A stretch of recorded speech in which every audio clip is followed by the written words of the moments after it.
going on, everybody? This is Professor Juan Gamboa hanging out with you. In this module, we are going ahead and moving away from the 1930s. We previously covered the Great Depression, labor resistance, and the New Deal.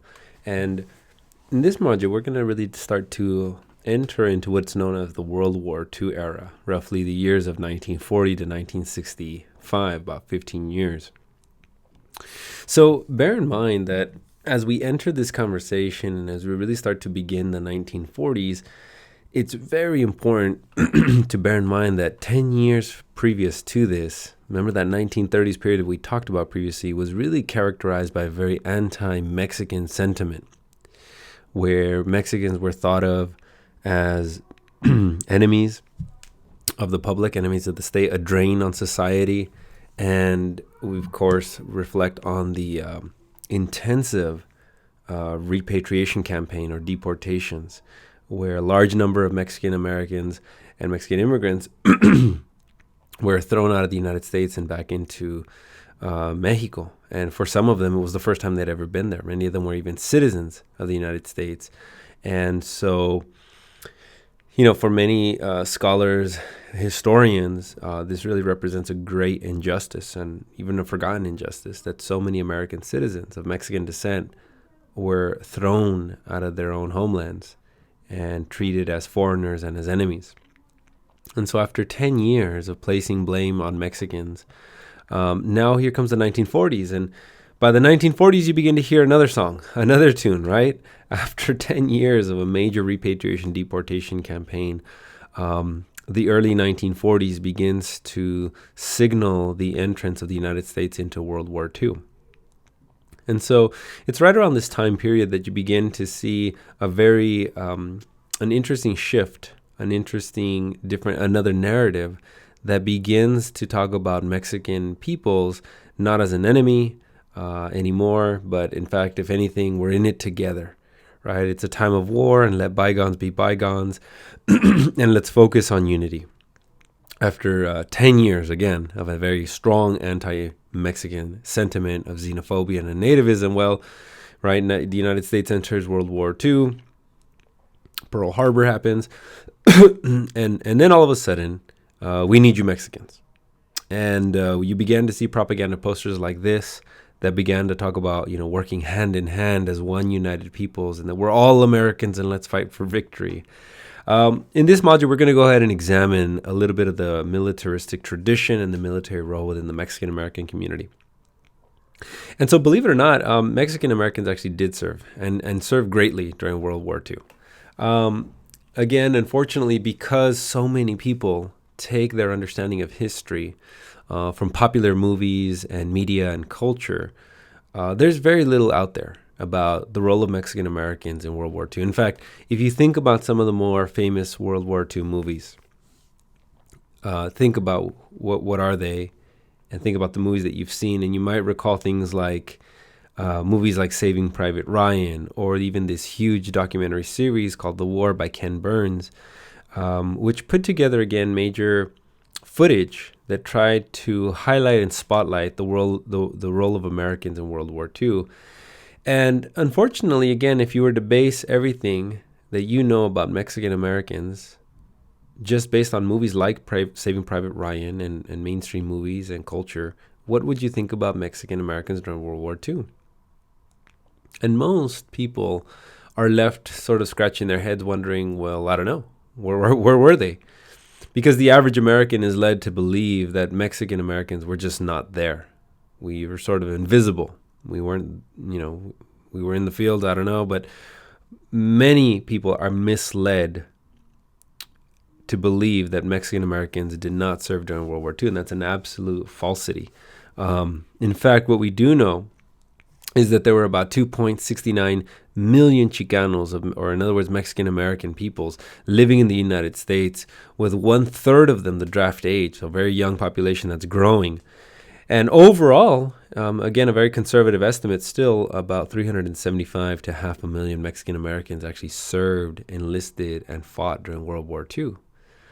So that in places like Los Angeles, while Mexican Americans actually only made up about 1/10 of the population, they accounted for 1/5 of the casualties. So, underrepresented in the city, politics, but then overrepresented in the body bags coming home from war. And so again, there is this sort of misconception that Mexican Americans just simply weren't there. We didn't care. We never fought.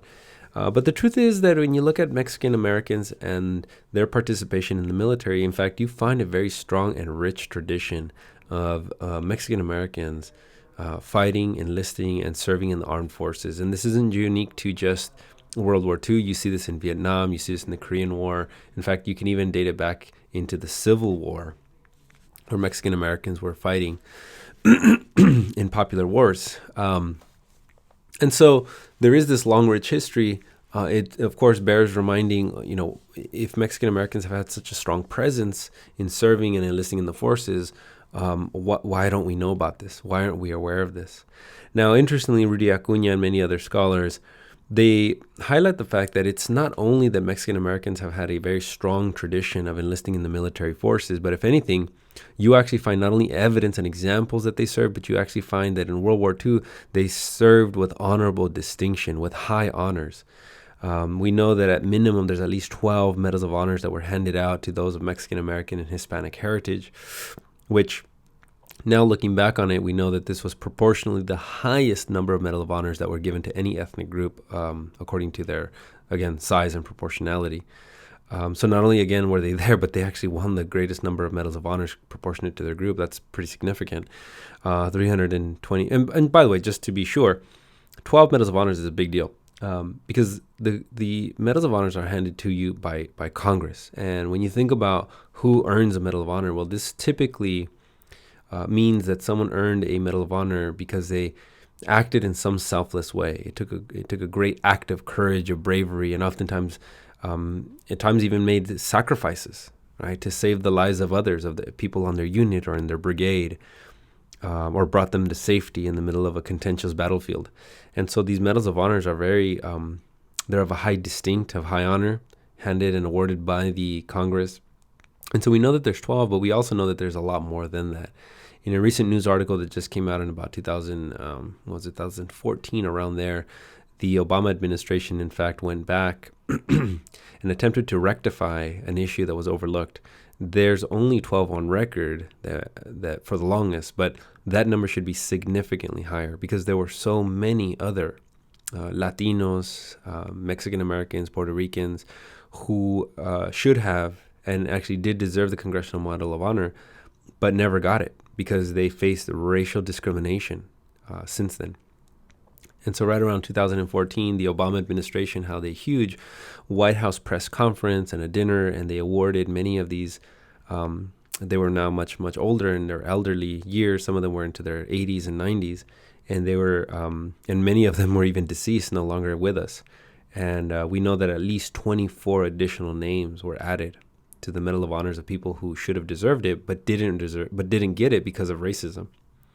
And a significant number of those were Latino, were Puerto Rican and Mexican. So that Medal of Honor, it's a big deal.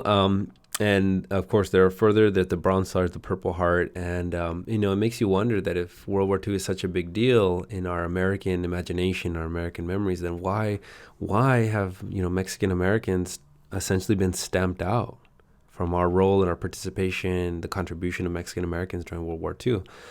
Well, let's start to unpack that a little bit, and let's begin by thinking about why is it that people even join the military in the first place.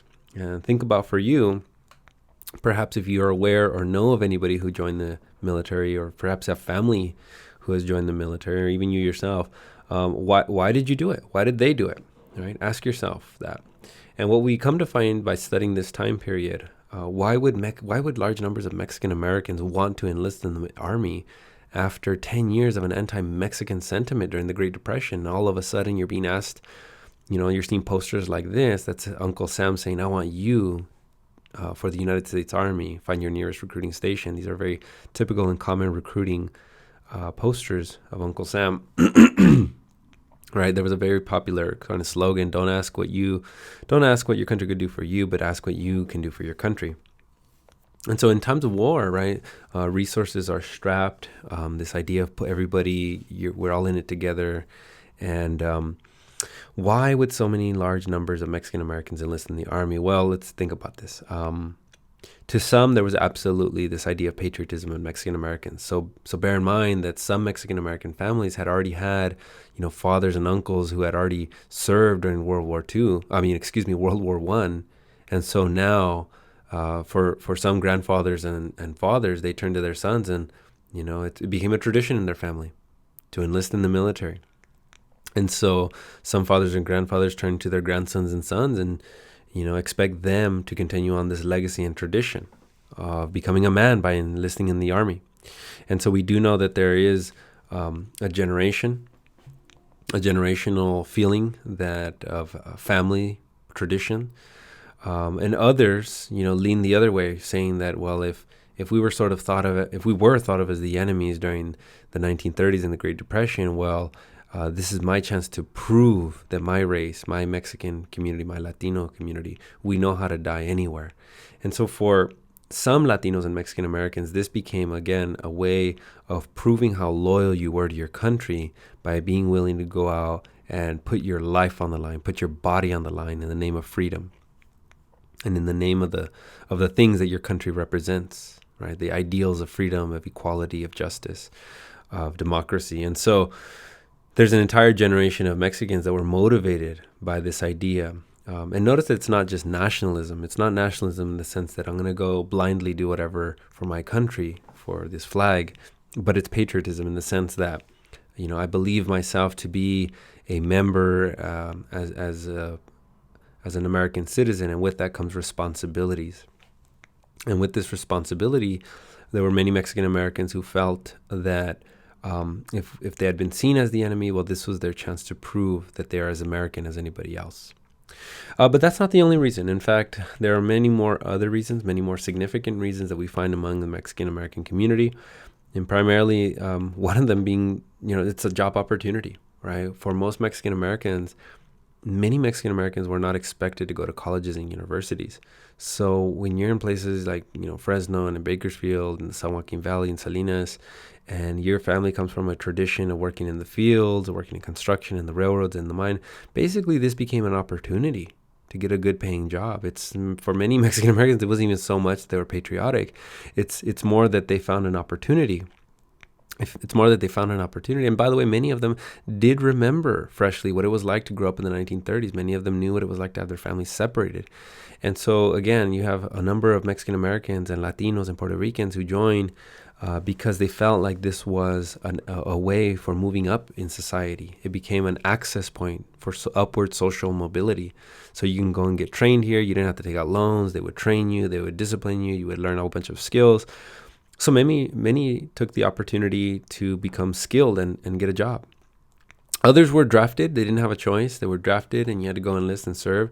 Others found it as an opportunity for education, right? That by perhaps enlisting in the army, serving your time, when you get out, you'll have an opportunity to attend college and to have the army pay for your further education, or to even just learn again skills and see the world. So this really comes with adventure, right? This idea that, if you're used to growing up in a small barrio, in a small community, there was a desire, especially young men, to want to adventure, to want to go see the world. And so some of them enlisted because they simply wanted to go see the world and see beyond what they had been used to seeing in the small town, in the small communities, or even in an urban center. So this idea of, of adventure, and then finally, of course, machismo. And this sort of goes sometimes with the family tradition, this idea that, knowing that the army can train you and enlist you, many young men thought that they would be trained in hand-to-hand combat, that they would learn how to essentially use a weapon, right, and use instruments and tools of war, and that this would become a way of proving their manhood, right? Because when you sometimes come from communities that are disempowered, and if your masculinity is always under attack, where you're not really seen as a full man or full human being, you can't get jobs to provide for your family, or these kind of issues. For some young men, they believed that enlisting in the army, right, was a way of proving their manhood, and so machismo became a reason why they would enlist. Now, what's interesting about this time period is that even though machismo is there and there's all these traditions of men serving in the army, there's also a very strong tradition that many Chicanas and Mexican American women also served in the military. So in World War II, you find things like the Women's Army Auxiliary Corps, the Navy Women's Services, and the Women's Air Force Service Pilots, all of which you've been reading about in Rudy Acuña as well as in Vicky Ruiz. And they provided a very, very incredibly important role, because some of them were translators and interpreters. Others were nurses who were healing the sick and the wounded. But this idea, especially of translation interpretation, was very critical and very key. At some time, if you're in a state of war, and it's just as essential in human beings coming together and interacting, you have to have communication. And so a lot of these men who enlisted in the military, some of them were monolingual Spanish speakers.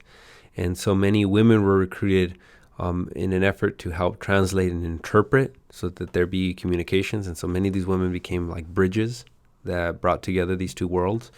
In other cases, of course, they had different roles. Some of them were leaders, some of them were pilots, some of them ended up becoming lieutenants. And so different roles were occupied by different Mexican-American women and Chicana women. And so these are just a few of the major auxiliary units and support services, as well as central unit of forces like the Women's Service Pilots. Beyond this is very important because for many Mexican-American women, we're talking about, again, the gender roles that were expected of women. And so bear in mind that in the 1930s and even still through the 40s, many women were expected to be, at home. The place of the woman was to be at home, to cook, to clean with a smile on her face, and to raise the kids. And so for many Mexican-American women, they found empowerment by essentially finding a place where they can get trained, where they can become, leaders. And both here at home and as well as abroad, this is huge because in times of World War II, many men were drafted and men were sent out to the battlefields of Europe and around the world. And so as more and more men were sent abroad into different battlefields, well, who was going to be at home to do all that work in the factories and in the mines that men were primarily doing before? So this is where many women stepped in, right? World War II providing an interesting opportunity for many women to break out of those stay-at-home gender roles. And now we're able to access jobs and upward, more independent mobility and autonomy. So, this is where we see the very, powerful pose of Rosie the Riveter, right? Rosie the Riveter is actually based on a Mexican woman. And interestingly enough, her name is Rosita, and it's actually based on a real Latina. And this was based on a real Latina who represented so many Latinas and Mexican women who during World War II got jobs in the mining fields. And it wasn't just the mining, but World War II also creates a lot of jobs. Any war creates a lot of jobs, right? Because think about all the manufacturing industries that get established, the uniforms, the shipyards that get created, the defense industry that gets created. Well, many women were also hired to do that work. And so look at some of these posters and it really sort of represents, we can do it, right? Si se puede, this idea that for too long women had sort of been thought of as being too weak and needing to be at home with the kids and just staying at home. Well, this was for many women an exciting time that gave them an opportunity to flex their independence. And, for many of you, think about what it was like to get your first paycheck where you didn't have to depend on anybody else. You didn't have to depend on your parents. You didn't have to depend on your husband. You didn't have to depend on anyone else. And so for many women, this was huge because they earned a paycheck they were finally compensated for work that they'd always been doing, but now they were really being compensated for the job that they were doing. And for many people, they were absolutely shocked. If you go back to this time period, you actually find news reporters that were like absolutely astounded by the fact that women could actually do work in the mines and in the fields and the industry, which for the Mexican community, this was nothing new. Mexican women have always worked hard, but for some of these like Anglo reporters, they'd go to the shipyards and, sometimes they would like interview these Mexican women and a lot of women of color in particular, and even some white women, and they'd ask them like, tell us how tired you are, tell us how exhausted you are, and you were able to lift that all by yourself, huh? And they'd ask the most ridiculous, inflammatory questions, where for so many of these male reporters, they just could not believe that a woman was able to stand on her own 2 feet and work for 10 hours a day in the shipyards, right? But again, it did represent a very interesting opportunity for many, particular women of color, especially women of color and Mexican and Latina women. It provided a unique opportunity where they were able to move up. And so, after World War II, was this going to be, what does this do for them, right? This sense of power, of autonomy, I earn my money. And now, women are the head of households to a greater degree. And so after World War II, was this going to be easy or hard in terms of reconciling these differences, right? Could you just tell these large number of women, like, okay, ladies, you had your fun, now go home and get back in the kitchen? Oh, absolutely not. So many people trace this time period of World War II as being the seeds that were planted for the women's movement of the 1960s. Because now you have the idea of empowerment, of independence, of autonomy, where they actually got a taste of it by society at large. But for Mexican American women, it was a continuation of their search for independence, of feminism, of autonomy and independence.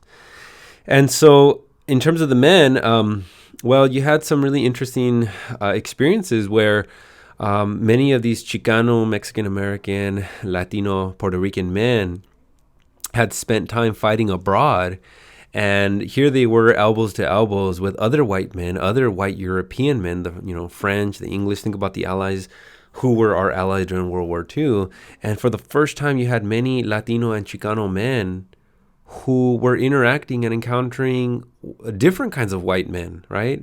Many Latinos and Chicanos and Mexican men were used to like these very racist, xenophobic, nativistic sentiment that came from white men here in the United States. But for the first time, you now had large numbers of Chicanos and Latinos who were interacting with European white men who had different sentiments at times. And by the way, this is also true of just war in general. When you're out on the battlefield, what is your number one concern, right? And your number one concern is really surviving, right? Your number one concern is surviving. And the only way you do that is by looking out after each other. And so don't get me wrong, there was absolutely racism and discrimination in the battlefields and in the military, right? Typically men of color, Chicanos and African Americans in particular, were oftentimes assigned the most dangerous and risky roles, right? So they were like Operation Body Shield, always sent to the front lines. They were always the first one to go in to, the most dangerous occupations and situations. Very few Latinos and African Americans made it to the highest rankings within the military industry. Very few generals, very few captains, and very few engineers, within the Army Corps. So again, many Latinos, there were some, don't get me wrong, but there was absolutely also the reality of racism and discrimination that prevented many Mexican Americans and Latinos from moving up in the military chain of command. And so what the key thing here is, though, is that even though there was racism within the military-industrial complex, for the first time, many Mexican Americans and Chicanos were rubbing elbows with different white men of European descent, where, again, the most important thing became survival. And when you have an experience like that, two things happen. Number one is that in times of war, think about what people are seeing, right? Just bloodshed. You're seeing your friends and best friends even die in front of you. And so part of you becomes numb and cold. Your emotions get locked in. On the other hand, bonds get created, right? When you are surviving and depending on your brothers and sisters out on the battlefield, many of these Chicanos and African Americans bonded with each other deeply. But they not only bonded in this sort of black and brown unity that we've always had and experienced, but they also experienced and bonded with other white guys, different white guys. And you knew you had to make a distinction, right? Because you had white allies, but you also had white enemies, right? When you're out there in Germany and fighting against, white skinhead, white supremacists, and Nazis in Germany, in many ways it created this sort of sense of solidarity with different white guys who had a different perception. And so World War II became an interesting moment where, again, Chicanos and Latinos experienced a sort of brotherhood with some of these European white men and saw that they weren't as bigoted, they weren't as racist, they weren't as xenophobic and nativistic, and some of them even created a sense of brotherhood and solidarity with a few of these European men. Now, what's interesting is that, again, here they were, you had these men fighting abroad, and then they come home, but even the response when they come home is very different, right? What typically these white men were given a hero's welcome. You can perhaps even think of the sort of parades that many military veterans are awarded when they come back home. This was typically the reception for many Anglo-American men. You know, women were throwing, flowers. There was parades that were held in their honor, and here they were marching down or being driven down in cars as they're waving to the crowd and in fully dressed uniforms. And being honored again as, men who went out there and served our country and were out there fighting for our freedom. And yet at the same time, while these white men were given a hero's welcome, what about Chicano, Mexican, and Latino men who also served during World War II and also put their bodies on the line? And yet when they came back, were they given a hero's welcome?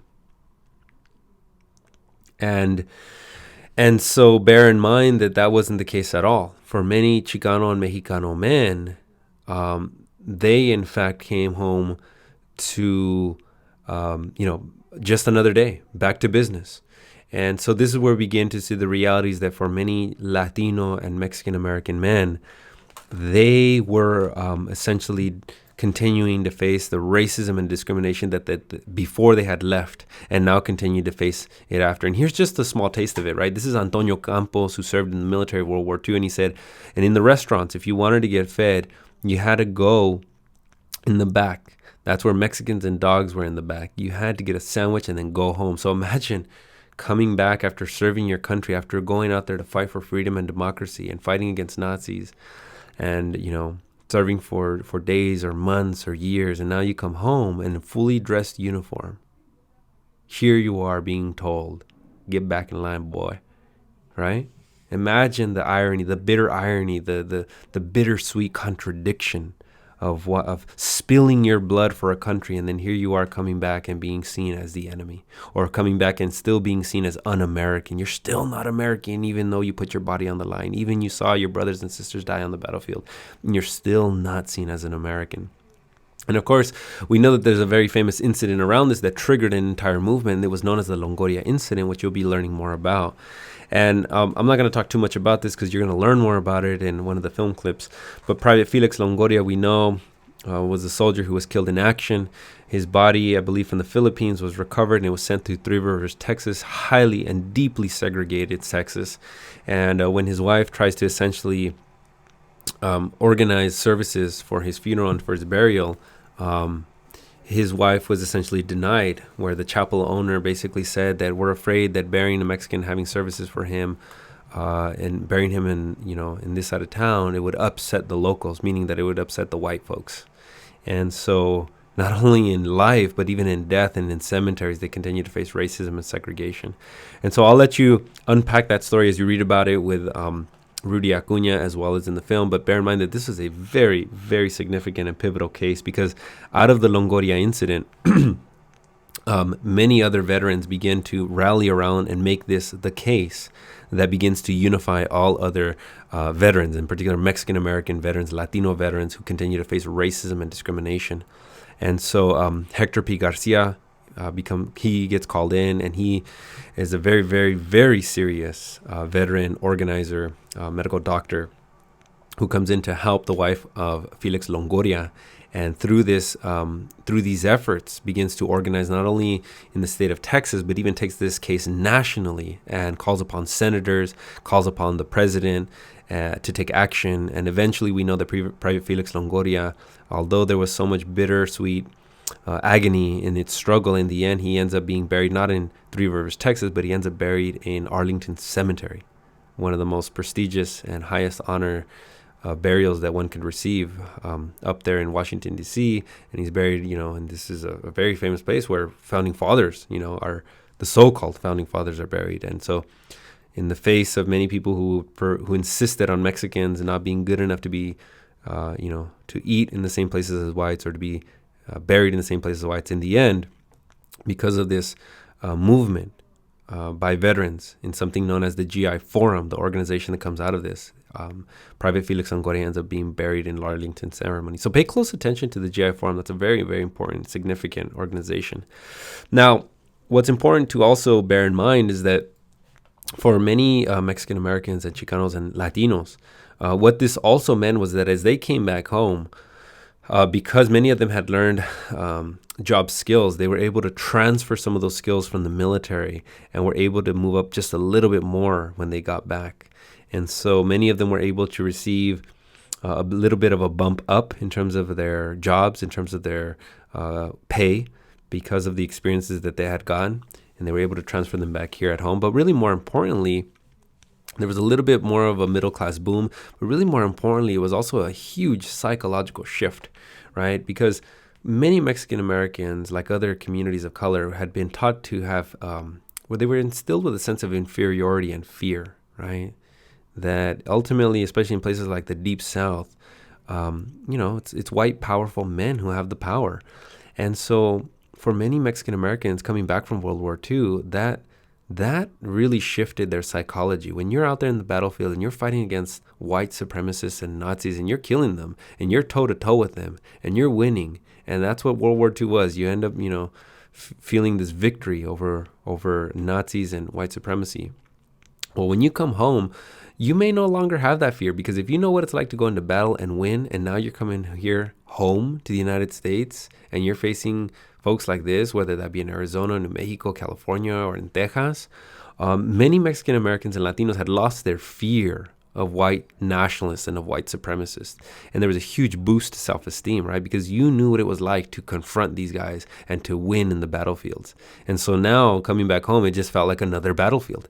And so this timidity, this fear it was about losing that fear and then having the courage to confront them. And so why the need to confront them? Well, again, because in places like Texas, you would see signs like this that said no dogs, no Negroes, no Mexicans. And oftentimes this was reflective of the hierarchy, that in certain places like Texas, this was literally the order where, no dogs, no Negroes, and Mexicans were seen as the worst of the worst in certain communities. We were seen as a mongrel mixed race that was a threat to white purity and to the racial order of the day. And you see signs that say things like we serve whites only, no Spanish or Mexicans. And so again, being fully dressed in uniform, and then you come home to signs like this. Well, how do you reconcile the two, right? On the one hand, you spilt your blood, you died, or you lost your limbs, you saw your brothers and sisters die in the battlefield, and then here you are coming home to signs like this. Like, what do you do with that, right? And so naturally, this outrage was channeled into organizing. And so this is where you began to see the GI Bill, which was passed. It was an act which paid for education of returning veterans. And again, bear in mind that the GI Bill was passed, but not all people benefited equally. Many Mexican American veterans, Latino veterans, just like many African American veterans, were excluded from the benefits of the GI Bill. And so in response to that, just like the Felix Longoria case, the GI Forum was established. And other organizations like MAPA, the Mexican American Political Association, or the Community Services Organization, or LULAC, continued to grow and expand. Many of these were enriched or even founded by Mexican American veterans, by Latino veterans. So losing that fear meant we're not going to take this. And when they said we're not going to take this, they channeled that anger, that outrage, and felt that we're Americans and we deserve these rights and we deserve to be respected. And we went out and fought for our country, and now we better be treated like Americans. And so for many of these Mexican Americans, they're very serious. And they did not hesitate in taking action and direct action. And so they wrote to the newspapers, they founded organizations, they held fundraisers. Many of these fundraisers, sometimes they consisted of things like beauty pageants. Sometimes they consisted of beauty pageants, but there would be beauty pageants where you would go for the beauty pageant, but you would pay to get in, and that money went to scholarships. Or you would go to the beauty pageant, but at the same time, while you checked in, you would also be registered to vote. And so they became very creative and crafty in how they began to organize their communities and began to fight back against racism and discrimination. And so the GI Forum, led by Hector P. Garcia and others, was a very powerful organization that began to plant the seeds for civil rights. The civil rights we know begins to really emerge in the late 1950s and 1960s, but the seeds for the civil rights movement can be traced to the 1940s and 1950s. And this is, again, where you saw a huge generation of Mexican Americans who became politicized. And in becoming politicized, they began to create unity and to create organizations that would fight for the rights of Mexican Americans. And this begins to be, again, the seeds of civil rights. And so you see this not only in the rights for veterans, but then you also have the CSO, the Community Services Organization. And if you take a close look at this, you might see somebody you recognize. Take a very close look at this, and you see that sometimes they're fighting for veteran rights, but in cases like this, they're also fighting for voting rights. And take a close look at that. You might see somebody you recognize. And right there, dead center, with his foot on the stair, is Cesar Chavez. And I'm not sure how many of you are aware of this, but Cesar Chavez was also served in the Navy. And so being a Navy veteran, he too, of course, we know, went on to lead, provide us a tremendous amount of leadership to the United Farm Workers movement.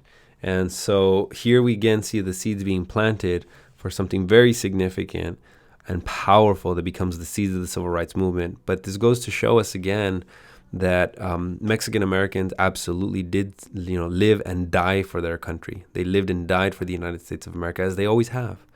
But out of this, instead of being recognized as full-fledged Americans, many of them had to continue to fight and organize even afterwards to insist upon our civil rights and to fight back against racism and discrimination. Okay, folks, so make sure you take a look at that Felix Longoria video clip. It's going to be a powerful and instructive lesson on World War II and the organization that comes out of this.